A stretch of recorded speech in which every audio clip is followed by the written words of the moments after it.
Buenas, mi nombre es María Camila, pertenezco a la Corporación Universitaria Antonio José de Sucre y les voy a explicar los siguientes temas. El tema de la probabilidad, permutación, regla de combinación y por último la regla condicionada. Empezaremos con el concepto de probabilidad. Es la mayor o menor posibilidad de que ocurra un determinado suceso, teniendo como fin examinar las formas y medidas para obtener esas medidas de certeza, en el cual los resultados obtenidos del experimento reciben el nombre de suceso elemental. Se le llama espacio muestral al conjunto de todos los sucesos elementales obtenidos, de forma que todo subconjunto del espacio muestral es un suceso. La probabilidad, el ejercicio 1 de la página 163. En un experimento relacionado con los detectores de humo, se hizo que sonara la alarma en los dormitorios de una residencia universitaria entre 216 residentes. 128 no se despertaron. Si se elige a uno de los residentes aleatoriamente, ¿qué probabilidad hay de que se despertaran con el sonido de la alarma? Como bien observamos, esta es la fórmula para hallar la probabilidad. Luego procedemos a reemplazar en la fórmula los siguientes datos. Los 216, como bien había dicho anteriormente, son los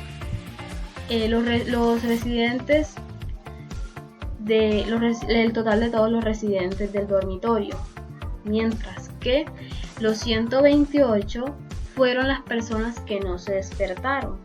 Entonces, para hallar a las personas que se despertaron con el sonido de la alarma, tendríamos que restar el valor de 216, que son la cantidad, y menos los 128, que fueron los que se despertaron, dándonos un total de 88. Entonces, por ende, deducimos que los casos favorables fueron de 88 y los casos posibles son 216. Entonces reemplazamos en la fórmula, que se quedaría de la siguiente manera: probabilidad de que se despertaran, como ya lo habíamos dicho antes, es de 88 entre el total de los residentes, que es de 216, dándonos un total de 0,41. Pasando a la porcentaje, esto quiere decir que la probabilidad de que se despertaran con el sonido de la alarma fueron el 41% de dichos residentes. Seguimos con permutación. Son eventos de tipo multiplicativo, donde el número de posibilidades va disminuyendo. Y aquí sí importa el orden de una permutación en un arreglo de un conjunto de objetos en un orden definido. Aquí tenemos, observamos la fórmula de permutación, donde n representa el conjunto y r representa el subconjunto. Tenemos un ejemplo y nos piden hallar cuántas palabras de 5 letras con o sin sentido idiomático pueden tomarse a partir de la palabra coser. Entonces procedemos a reemplazar. Sabiendo entonces que n es el conjunto, entonces en este caso el conjunto sería la palabra coser y que r son las 5 palabras con sentido idiomático o sin sentido idiomático que pueden salir de la palabra coser. Entonces quedaría de la siguiente forma: n es igual a 5 y r es igual a 5. Reemplazando, nos quedaría de la siguiente fórmula, de la siguiente manera. Sería entonces n o el conjunto sería 5 y el subconjunto sería 5. Entonces nos quedaría un igual de 5 factorial que representa el conjunto factorial entre 5 que sería el conjunto menos el subconjunto que sería en este caso reemplazando 5. Eso quedaría factorial. Entonces procedemos a resolver el conjunto. Como bien sabemos, el conjunto se resuelve primero, quedaría en un 0 factorial, pero entonces sabemos que 0 factorial equivale a 1. Entonces el 5 factorial pasa de la misma forma y el 0 factorial pasaría a 1. Entonces nos quedaría de la siguiente manera: 5 factorial entre 1, quedándonos así un 5 factorial. Para resolver el 5 factorial se multiplica 5 por 4, por 3, por 2 y por 1, dándonos un igual de 120. Entonces podemos decir que las palabras que se pueden tomar de la palabra coser con o sin sentido idiomático son de 120, o sea, de dicha palabra pueden salir con sentido o sin sentido 120 palabras. En la regla de la probabilidad, sabemos que la regla de la probabilidad está dividida por dos: regla de adición y de multiplicación.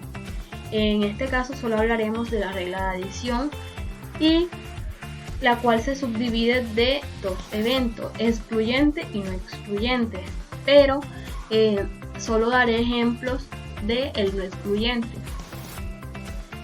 Sabemos que los no excluyentes son aquellos sucesos que tienen la capacidad de ocurrir de manera simultánea en una experimentación, y su fórmula se expresa de la siguiente forma: probabilidad de A o B es igual a probabilidad de A más probabilidad de B menos probabilidad de A y probabilidad de B, quedándonos de la siguiente manera. Representada en conjunto se da de la siguiente forma. Como lo podemos ver, la probabilidad de A más B y la intersección. Entonces, pasando a resolver un ejercicio de probabilidad de la regla de probabilidad de adición, nos piden que entre los estudiantes de una escuela femenina un 60% no lleva ni anillos ni collares, un 20% lleva anillos y un 30% lleva collares. Si se elige a un estudiante aleatoriamente, encuéntrele la probabilidad de que lleve. Nos dan dos problemas: que lleven anillo o collar, y B, de que lleven anillo y collar. Entonces procedemos a reemplazar los datos y nos queda de la siguiente forma: probabilidad de que lleve collar sería del 0,3. Como bien saben, nos dan los datos en porcentaje, y para resolver tenemos que pasarlo a decimal. Entonces quedaría así de la siguiente forma: probabilidad de que lleve collar sería del 0,3, probabilidad de que lleve anillo sería del 0,2 y probabilidad de que no lleve ni anillo ni collar sería del 0,6. Pero en la pregunta A nos piden que se lleve anillo o collar. Entonces, sabiendo y teniendo los datos de que el siguiente dato, que sería el 60% que no lleva ni anillos ni collar, entonces el 1 representa el 100% de los estudiantes, que daría de la siguiente forma: 1 menos 0,6, que nos da un total de 0,4. El 0,6, como bien lo había dicho anteriormente, son las personas que no llevan ni anillo ni collar. Entonces procedemos a pasar a porcentaje. El resultado nos quedaría en 40%, deduciendo así entonces que las personas que llevan anillo o collar es del 40% y las personas que llevan anillo que no llevan ni anillo ni collar es de un 60%. En el ejercicio B nos piden hallar la probabilidad de que se lleve anillo y collar. Entonces nos quedaría de la siguiente forma. Como ya hayamos reemplazado, aquí tenemos los datos y procediendo a despejar la fórmula. Como bien sabemos,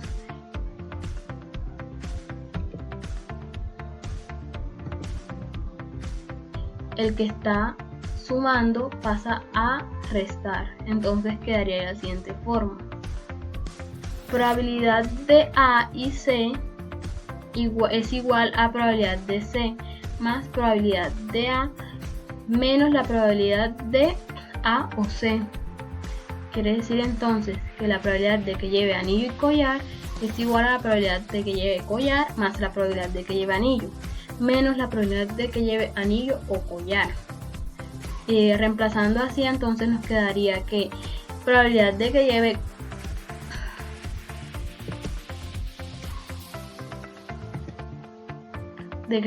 collar es del 0,3 más la probabilidad de que lleve anillo es del 0,2 menos la probabilidad de que lleve anillo o collar. Resolviendo entonces primero la suma, que sería 0,5 menos el 0,4. Entonces nos queda de la siguiente forma, 0,1. Pasando a porcentaje, esto nos dice que la probabilidad de que lleven anillo y collar es del 10%. Entonces procedemos a hablar sobre la probabilidad condicionada. Nos dice que es la probabilidad de que ocurra un evento A, sabiendo que también sucede otro evento B. Como bien podemos observar, esta es la fórmula de la probabilidad condicionada. Entonces nos dice que la probabilidad de A dado la probabilidad de B, dado que B es igual a la probabilidad de A y B entre probabilidad de B. Resolviendo un ejemplo de probabilidad condicionada, hallamos el siguiente. Muchos psicólogos creen que el orden de nacimiento y la personalidad están relacionados. Para analizar esta hipótesis se ha seleccionado aleatoriamente a 400 alumnos de una escuela elemental y se les ha sometido a un test de medición de confianza. Según los resultados del test, cada estudiante fue clasificado como seguro de sí mismo o inseguro, tanto para los que eran primogénitos como para los que no lo eran. La cantidad de estudiantes que están dentro de cada una de las clases posibles se muestran a continuación. Como podemos ver en la tabla, nos muestran los estudiantes seguros de sí mismos e inseguros de sí mismos, primogénitos y no primogénitos, y el total de cada uno de ellos. La primera pregunta nos piden hallar la probabilidad de que sea un primogénito, quedando así entonces A ser un estudiante primogénito. Entonces nos vamos a la tabla, que sea un estudiante primogénito, pero como bien sabemos no nos piden que sea seguro de sí mismo o inseguro. Entonces deducimos por ello que sería el total de 167. Entonces quedaría de la siguiente forma. La probabilidad de que sea un estudiante primogénito es igual a 167 entre el total de los estudiantes sometidos al test. Entonces nos quedaría un igual de 0,42. Pasando a porcentaje, sería entonces los estudiantes primogénitos sería de un 42%. En la pregunta B nos piden saber cuál es la probabilidad de que el estudiante haya sido catalogado seguro de sí mismo, quedando así entonces B ser un estudiante seguro de sí mismo. Vamos a la tabla, nos piden que sea un estudiante de sí mismo, pero también, como sabemos, no nos dice de que sea primogénito o no primogénito. Por ello sería 122. Entonces quedaría de la siguiente forma: la probabilidad de que sea un estudiante seguro de sí mismo es de 122 entre el total de los estudiantes que fueron sometidos al test. Entonces, dándonos un igual así de 0,30. Pasando a porcentaje, sería un 30% de los estudiantes seguros de sí mismos. En la pregunta C nos piden cuál es la probabilidad condicionada de que sea un estudiante seguro de sí mismo, dado que el estudiante es primogénito. Entonces, como ven, aquí nos piden hallar la probabilidad condicionada. Entonces, como ya bien les había dicho anteriormente, esta es la fórmula de la probabilidad condicionada. Y pasamos a organizar los datos. Entonces, donde A sería un estudiante primogénito y B sería un estudiante seguro de sí mismo. Luego despejamos la fórmula y queda de la siguiente forma. Reemplazamos los datos a la fórmula, queda de la siguiente forma. Entonces, primero procedemos con la probabilidad de que sea un estudiante seguro de sí mismo y que sea un estudiante primogénito. Entonces, como bien sabemos, que sea un estudiante seguro de sí mismo y que sea primogénito es del 62%, del 62, fueron 62 estudiantes. Entonces procedemos a poner 62 entre 400, que como lo he dicho anteriormente, son los estudiantes, son el total de todos los estudiantes que fueron sometidos a este test. Esto nos da un igual de 0,55. Pasando a porcentaje nos da un 15%. Entonces, la probabilidad de que sea un estudiante seguro de sí mismo, dado que, no les miento, de que sea un estudiante seguro de sí mismo y un estudiante seguro de que sea un estudiante seguro de sí mismo y que sea primogénito es del 15%. Ahora sí pasamos a despejar a realizar la fórmula de la probabilidad condicionada. Entonces, nos quedaría de la siguiente forma: probabilidad de que sea un estudiante seguro de sí mismo, dado que sea un estudiante primogénito, sería igual a la probabilidad de que sea un estudiante seguro de sí mismo y primogénito es del 0,55. De que sea un estudiante primogénito, como ya bien lo habíamos visto acá, es del 0,42. Entonces nos quedaría un igual de 0,37, dándonos así un 37%, que sería los estudiantes seguros de sí mismos, dado que sean estudiantes primogénitos. En la pregunta D, en el punto D, nos piden hallar la probabilidad condicionada de que sea un estudiante seguro de sí mismo, dado que no sea primogénito.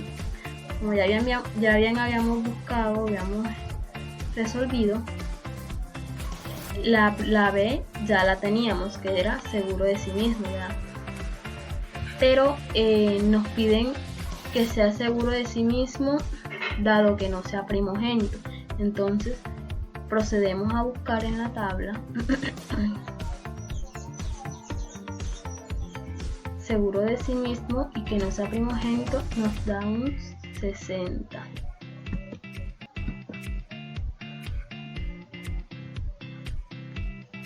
Entonces,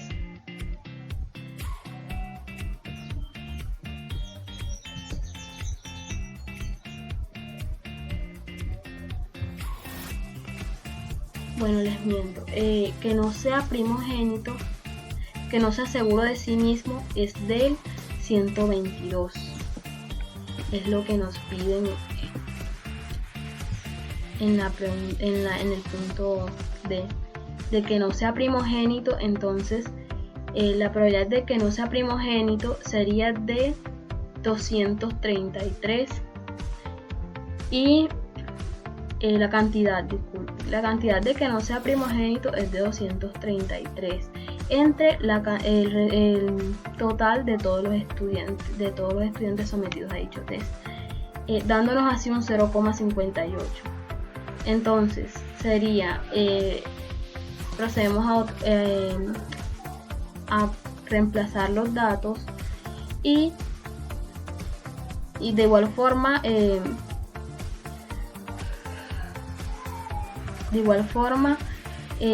resolvemos el paréntesis de arriba, que sería que sea seguro de sí mismo y que no sea primogénito. Entonces ahora sí nos vamos a la tabla y buscamos que sea seguro de sí mismo y que no sea primogénito. Nos da un total de 60. Entonces quedaría de la siguiente manera: 60 entre el total de todos los estudiantes de dicho test.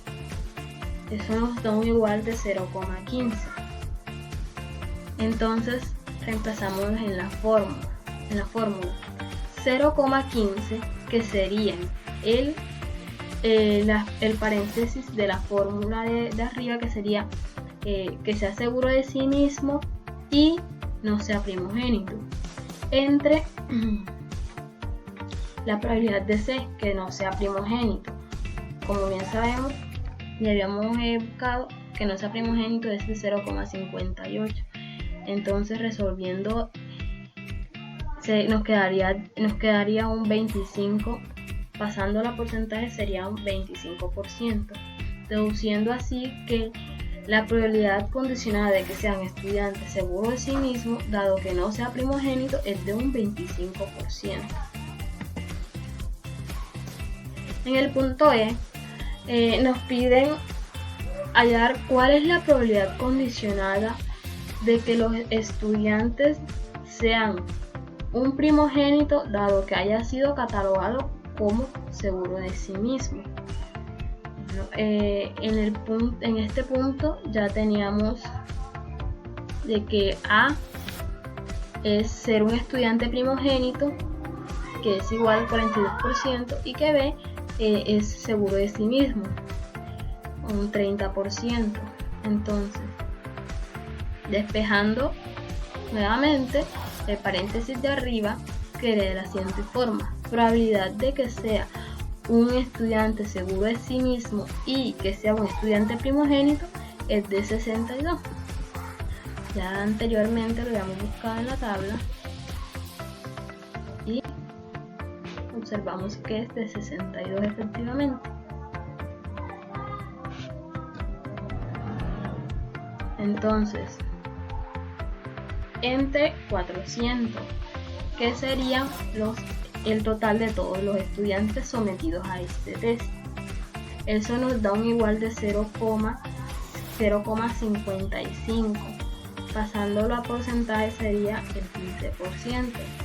Entonces reemplazamos la probabilidad de que sea seguro de sí mismo y sea un estudiante primogénito es de 0,55, y de que sea seguro de sí mismo es de 0,3.